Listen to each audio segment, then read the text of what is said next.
In December 1972, two Americans climbed into a lunar module and lifted off the moon's surface for the last time. Nobody knew it then, but no human being would return for over 54 years. We had the rockets. We had the astronauts. 3 more missions were already planned. And then, one by one, they were canceled. This is the real story of why we stopped, and why getting back has taken longer than most people alive today have been alive. Between July 1969 and December 1972, NASA landed humans on the moon 6 times. 6 missions in 3.5 years. 12 men walked on the surface. They drove a car up there. They played golf. They brought back 842 pounds of lunar rock. And then, nothing. For 54 years. Here's what makes that even stranger. When Apollo 17 lifted off in December 1972, 3 more missions were already on the books. Apollo 18, 19, and 20. The hardware existed. The crews were training. And every single one of them was canceled. Not because something went wrong. Not because it was too dangerous. They were canceled because of something far more ordinary: money and politics. To understand why we stopped, you have to understand why we started. On May 25, 1961, President Kennedy stood before Congress and made a promise that had almost nothing to do with science. The Soviet Union had just put the first human in space, Yuri Gagarin, and America was terrified. Not of space. Of what space represented. If the Soviets could put a man in orbit, they could put a nuclear weapon anywhere on Earth. So Kennedy made the moon a weapon, a political weapon. We choose to go to the moon, he said. Not because it was scientifically valuable. Because winning meant the United States was technologically superior to its nuclear-armed rival. The moon was a proxy war. And once you understand that, everything that happened next makes perfect sense. At its height in 1966, NASA consumed over 4% of the entire U.S. federal budget. In today's terms, that's over $60 billion a year. It was the most expensive peacetime program in American history. And it worked. On July 20, 1969, Neil Armstrong stepped onto the lunar surface, and the United States won the space race, completely and definitively. And that's exactly when the money started disappearing. Because the goal had been achieved. The proxy war was over. NASA's budget had actually begun falling even before Apollo 11 landed. And once it did, the political will to keep going evaporated almost overnight. The first moon landing drew 650 million viewers worldwide. By Apollo 17, television networks were barely bothering to cover it. Moon landings had become routine. Routine things don't get $60 billion a year. In January 1970, just 6 months after Apollo 11, NASA quietly canceled Apollo 20. Then in September of that same year, they canceled Apollo 18 and 19.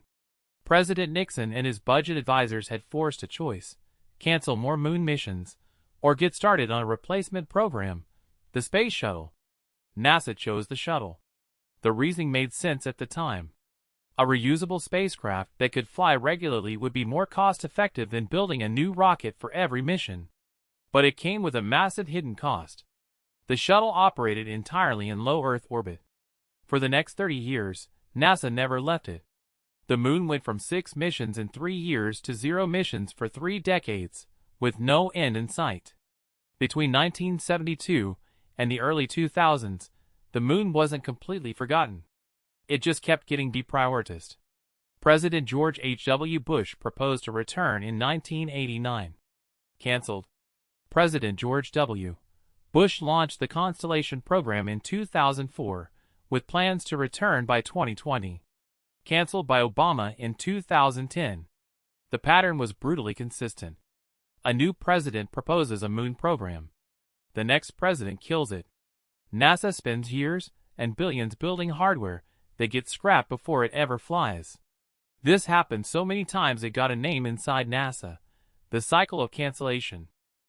The fundamental problem was always the same. Going to the moon is extraordinarily expensive, takes longer than a single presidential term, and offers no immediate political payoff. So every time a new administration came in and looked at the price tag, the math never worked in the moon's favor. The Artemis program, started in 2017, has survived longer than any post-Apollo lunar initiative. Partly because it now has commercial partners, SpaceX and Blue Origin, whose business survival is directly tied to actually launching. In April 2026, Artemis 2 flew 4 astronauts around the moon and back, the first humans beyond low Earth orbit since 1972.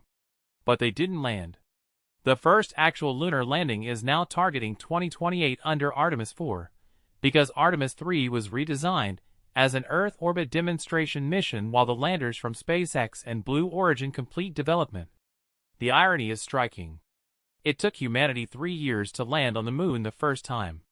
Getting back is taking 54 years, and counting. But there is a genuine reason to think this time is different. For the first time, private companies have their own financial incentive to get to the moon, not just government contracts, but resource extraction, future tourism, and direct competition with China's active lunar program. When SpaceX needs Starship to work to stay in business, that's a fundamentally different kind of motivation than a NASA budget line item that can be canceled with a single signature. The moon is no longer just a political statement. It's becoming an economic frontier. Gene Cernan, the last man to walk on the moon, left his footprints in the lunar dust in December 1972.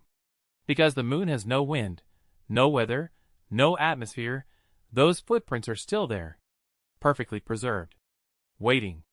In 2028, if everything goes to plan, humans will finally stand on the lunar surface again. And for the first time, it won't be because two superpowers are terrified of each other. It'll be because we actually decided to go back. If you want to follow that mission as it happens, subscribe. I'll be covering every step.